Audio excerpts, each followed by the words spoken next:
ମୁଁ ପରା ଗୋଟେ କଲେଜ ଷ୍ଟୁଡେଣ୍ଟ। ହଁ ଆଜ୍ଞା କଲେଜକୁ ଯାଉଛି। ତମେ ଆଜ୍ଞା ମୁଁ ତ ଯାଉଛି କଲେଜକୁ। ଆଉ କିଏ ଯାଉଛି ଆଜ୍ଞା? କଲେଜ ଷ୍ଟୁଡେଣ୍ଟ ହଁ ଆଜ୍ଞା। ବିଶ୍ୱାସ ଲାଗୁନାହିଁ। ବିଶ୍ୱାସ ଲାଗୁନାହିଁ? କେମିତି ବିଶ୍ୱାସ ଲାଗୁନାହିଁ ଆଜ୍ଞା? ମୁଁ କାଲି ତମ ଗାଁକୁ ଯାଇଥିଲି ବୁଝିଲ। ଆମ ଗାଁକୁ ଯାଇଥିଲି। ହଁ ହଁ ପଚାରିଲି ହଁ ଶତ୍ରୁଭୁଜ ମହାନ୍ତି ଜାଣିଛ କି ତୋର ସିଏ ଗୋଟେ ଲଫାଙ୍ଗା ଟା ଗୋଟେ କହିଲେ। କଣ କହିଲେ? ଲଫାଙ୍ଗା ଲଫଙ୍ଗା କହିଲେ। ଆଉ ପୁଣି ମତେ ଆଉ କଣ କହିଲେ? ଆଉ କଣ କହିଲେ? ଦଶମ ଶ୍ରେଣୀରେ ଆଁ? 7 ଥର ଫେଲ୍ ହେଇଛି। କଣ କହିଲେ ଆଜ୍ଞା? ଦଶମ ଶ୍ରେଣୀରେ 7 ଟଙ୍କା ଲେଖେ। ପୁଣି ଏଇ ଚତୁର୍ଭୁଜ ମହାନ୍ତି।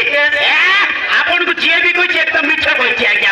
ଏଇ ଚତୁର୍ଭୁଜ ମହାନ୍ତି ପୁଣି ଦଶମ ଶ୍ରେଣୀରେ 7 ଥର ଫେଲ୍ ହେଇଛି। କିଏ କହିଲା ମୁଁ ଆପଣ ଗ୍ରୁପ୍ ସାଇଡ୍ ଦେଇଦେବି। କିଏ କହିଲା? କିଏ କହିଲା ଆପଣଙ୍କୁ? କିଏ କହିଲା? କଣ ହାଣ୍ଡି ସାରା କହିଲା ରେ? କଣ? କିଏ କହିଲା? ଦୀପା ଦିବା ସିଏ ଜାଣିନି। ସିଏ କଣ ଜାଣିବ? ମୋ ବିଷୟରେ ସିଏ ମିଛ କହିଛି। ନାଇଁ ଇଏ ଦିବା ଭାଇନା ଯାହା କହିଛି ଏକଦମ ଠିକ କହିଛି ଆଜ୍ଞା। ହଁ ଆଜ୍ଞା ମୁଁ ମାଟ୍ରିକରେ 7 ଥର ଫେଲ୍ ହେଇଛି ଆଜ୍ଞା। 8 ଥରକୁ ଜଷ୍ଟ ପାସ୍ ହେଲି ଆଜ୍ଞା। ଆପଣ ତ ଜାଣିଥିବେ ଏଇ ଆଜିକାଲିର ପିଲାମାନେ ଏଇ ବୁଲା ଷଣ୍ଢ ମାନେ କଲେଜକୁ ପାଠ ପଢିବାକୁ ଯାଆନ୍ତି। ଆଉ ବିଲକୁଲ ନାହିଁ ଆଜ୍ଞା। ଟୋଟାଲ ନାହିଁ। ସୁନ୍ଦରୀ ସୁନ୍ଦରୀ ଝିଅ ମାନଙ୍କୁ ଦେଖି ଲାଇନ ମାରିବା ପାଇଁ ଯାଆନ୍ତି।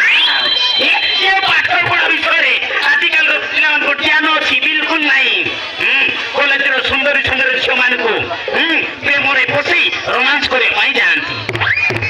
ମୁଁ ବି ସେଇ ବିଷୟରେ ଯାଉଛି ଆଜ୍ଞା। କଲେଜକୁ ଯାଉଛି ଆଜ୍ଞା ପାଠ ପଢିବାକୁ ନୁହଁ।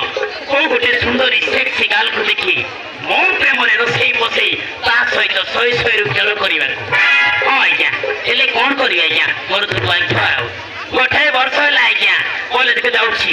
ଗୋଟାଏ ବି ଝିଅ ପଶେଇ ପାରିଲିନି। ଏ ପ୍ରଭୁ ପ୍ରଭୁ କିଛି ତ ଗୋଟେ ଘର ପ୍ରଭୁ। ଏ ଈଶ୍ୱର ଆମ ପାଇଁ ଗୋଟିଏ ୱାନ୍ ପିସ୍ ତିଆରି କର। ନହେଲେ ସମାଜ ଆଖିରେ ଅଟକିସ ହୋଇ ରହିଯିବ ପ୍ରଭୁ। ଅଟକିସ ହୋଇ ରହିଯିବ ପ୍ରଭୁ। କିଛି ତ ଗୋଟେ କର ପ୍ରଭୁ। ମତେ ବି ଇଚ୍ଛା ହଉଛି ପ୍ରଭୁ କୋଉ ଗୋଟିଏ ସୁନ୍ଦରୀ ସେକ୍ସ ଗାର୍ଲକୁ ମୋ ବାଇକ୍ ପଛରେ ବସେଇକି ଲଙ୍ଗ ଡ୍ରାଇଭିଂ ଯିବାକୁ। କୋଉ ଗୋଟେ ପାର୍କରେ ବସିକି ତା ସହିତ ଆଖିକୁ ଆଖି ମିଶେଇ ଅଟକୁ ଅଟ ମିଶେଇ ତା ସହିତ ରୋମାଣ୍ଟିକ କଥାବାର୍ତ୍ତା ହବାକୁ। କିଛି ତ ଗୋଟେ କର ପ୍ରଭୁ। ମୁଁ କଣ ସିଙ୍ଗଲ ମରିବି? ଗୋଟାଏ ଟମାଟୋ ଦିଅ ପ୍ରଭୁ। ତା ସହିତ ମୁଁ ଶହେ ଖେଳ କରିବି। ମୋ ଭାଗ୍ୟରୁ ଭାବେ କିଏ ବି ଚାହିଁବ କଣ କରୁଛି।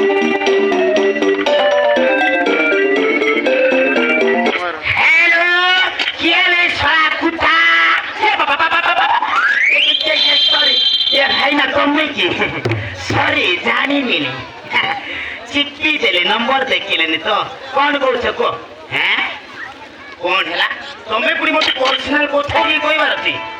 ହଉ ଠିକ ଅଛି ଠିକ ଅଛି ଆସିଛି ତମେ ସେଇ ଚକ ପାଖରେ 5 ମିନିଟ୍ ଜଗି ଥାଅ। ମୁଁ 10 ମିନିଟ୍ ପରେ ପହଞ୍ଚୁଛି। ହଉ ଠିକ ଅଛି ଭାଇନା ରଖୁଛି।